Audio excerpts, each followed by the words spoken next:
Hello guys, this is KC Patel and welcome to Teachers Factory. Teachers Factory के YouTube channel में आप सभी का स्वागत है। अगर आप लोग चैनल पर नए हैं और शिक्षक भर्ती की तैयारी करते हैं तो शिक्षक भर्ती से रिलेटेड महत्वपूर्ण अपडेट और इन्फॉर्मेशन के लिए चैनल को सब्सक्राइब कर लें एंड बेल आइकन को जरूर प्रेस कर दें ताकि शिक्षक भर्ती से रिलेटेड आने वाले अपडेट और इन्फॉर्मेशन आप लोगों को नोटिफिकेशन के माध्यम से मिल सके। अब जो लोग सीटेट की तैयारी कर रहे हैं, सीटेट जुलाई 2024 की, उनके लिए क्लासेस स्टार्ट हैं। प्लेलिस्ट बनी हुई है सीडीपी बाल विकास एवं शिक्षा शास्त्र के नाम से, वहां से देख सकते हैं। ईवीएस की भी प्लेलिस्ट बनी हुई है। बाकी क्लासेस आपकी अब लगातार आएंगी बहुत ही जल्द। मैं बिल्कुल थोड़ा फ्री होने वाला हूँ, इसके बाद रेगुलर क्लासेस चलेंगी आपकी सभी सब्जेक्ट की, जो आपका जुलाई 2024 में एग्जाम होने वाला है। या फिर एमपीटेट वर्ग 3 आने वाले सब्जेक्ट की तैयारी करते हैं तो उसके लिए भी क्लासेस आपकी वही सेम टू सेम है, क्योंकि 90% सिलेबस आपका सीटेट और वर्ग 3 का सेम टू सेम ही है। अब हम बात करते हैं, जैसा कि आप लोगों ने देख लिया होगा कि 15 तारीख को यानी 15 अप्रैल को हाई कोर्ट में DEd versus BEd Supreme Court ने जो क्लैरिफिकेशन दिया है कि 11 अगस्त 2023 के बाद जितनी भी भर्ती हैं वो अवैध है। इसके पहले जिनकी ज्वाइनिंग हो चुकी है वो लोग जॉब में बने रहेंगे। एक तो ये क्लैरिफिकेशन हो गया। दूसरा, उन्होंने कंडीशन भी रखी है कि अगर कोई भी भर्ती सब्जेक्ट टू आउटकम है, ठीक है, तो वो भी जो नियुक्ति है वो हाई कोर्ट के ऊपर डिपेंड करते हैं कि क्या डिसीजन आएगा, और उस नियुक्ति को भी इन्होंने अवैध बताया है।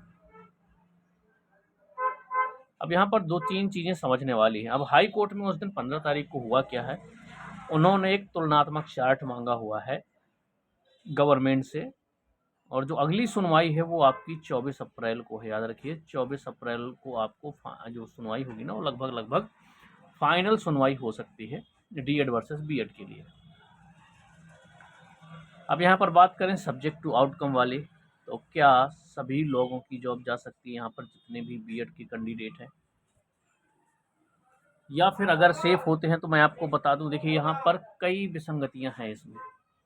अगर अब बात करें कि चलिए 11 अगस्त के पहले जिनकी नियुक्तियां हो चुकी हैं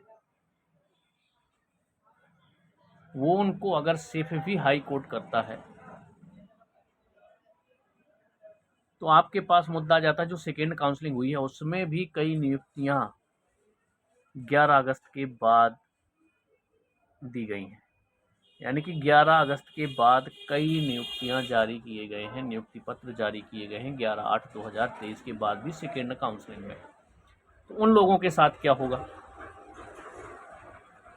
तो अगर देखिए उस हिसाब से बाहर अगर हाई कोर्ट करता है कि 11 अगस्त 2023 के पहले जितने हैं वो सेफ रहते हैं या नहीं रहते, अभी डिसीजन आना बाकी है। याद रखिएगा कुछ भी हो सकता है, क्योंकि ये अपनी जो भर्ती है वर्ग 3 की, ये सब्जेक्ट टू आउटकम की भर्ती है, और सब्जेक्ट टू आउटकम में जो भी हाई कोर्ट का डिसीजन होगा वही मान होगा। अगर बीएड बाहर होता है तो फर्स्ट काउंसलिंग और सेकेंड काउंसलिंग दोनों से बाहर कर दिए जाएंगे, पर किसी तरह से सेव कर लिया जाता है क्योंकि उनकी लाइफ का सवाल है, और गलती बीएड वालों की तो बिल्कुल है नहीं। जो भी है वो एनसीटी की गलती है, इसके बाद गवर्नमेंट की। लेकिन गवर्नमेंट ने एक्शन लिया, सुप्रीम कोर्ट भी गई और क्लैरिफिकेशन भी ले लिया। लेकिन ये भर्ती की प्रॉब्लम ये कि ये सब्जेक्ट टू आउटकम की भर्ती यहाँ पर। अब जब नोटिफिकेशन में बीएड को एलिजिबल किया गया है तो कैंडिडेट फॉर्म फिल भी करेंगे, एग्जाम भी देंगे, मेहनत भी करेंगे, उनकी जॉब भी लग गई।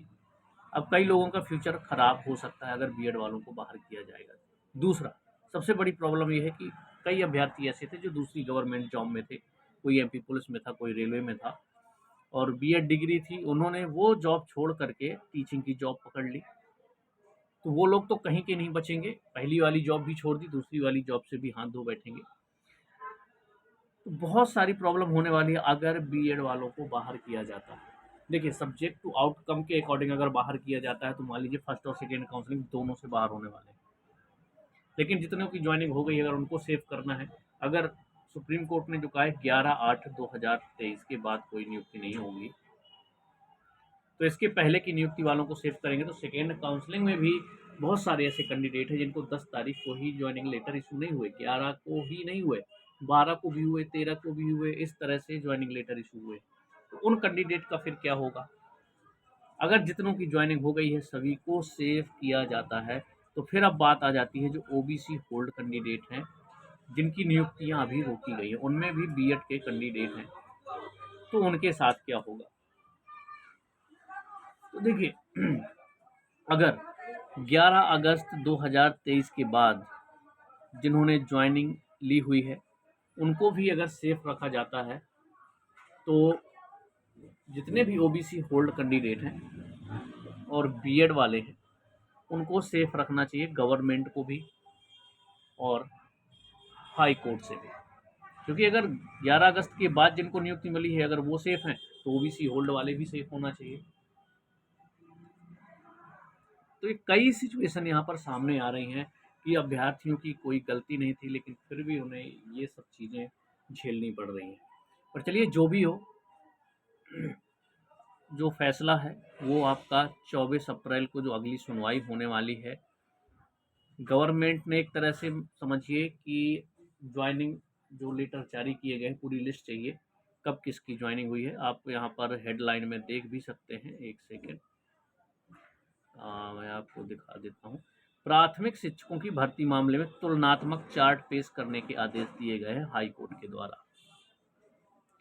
11 अगस्त 2023 को प्राथमिक शिक्षक पद पर नियुक्ति के लिए बीएड डिग्रीधारियों को अयोग्य घोषित कर दिया था सुप्रीम कोर्ट ने। अगली सुनवाई 24 अप्रैल को है। यहाँ पर तुलनात्मक चार्ट पेश करने के लिए मध्य प्रदेश हाई कोर्ट ने राज्य सरकार को निर्देश दिए। अब वही कि ज्वाइनिंग लेटर आपके जो इशू किए गए हैं वो किस किस डेट को कैसे किए गए हैं, ये जब पूरी जानकारी पहुंच जाएगी वहां पर, इसके बाद हाई कोर्ट की तरफ से डिसीजन आएगा कब? 24 अप्रैल को।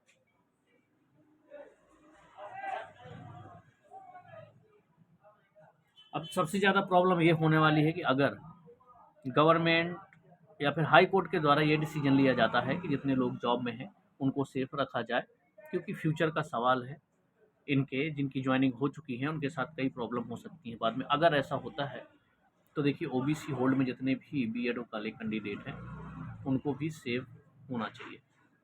बट अगर इनको बाहर कर दिया जाता है, 11 अगस्त के बाद की नियुक्तियां सभी कैंसिल कर दी जाती हैं, तो फिर ओबीसी होल्ड वालों में जितने भी बीएड वाले हैं वो सभी बाहर हो जाएंगे 11/8 के बाद अगर कोई नियुक्ति नहीं दी जाती है तो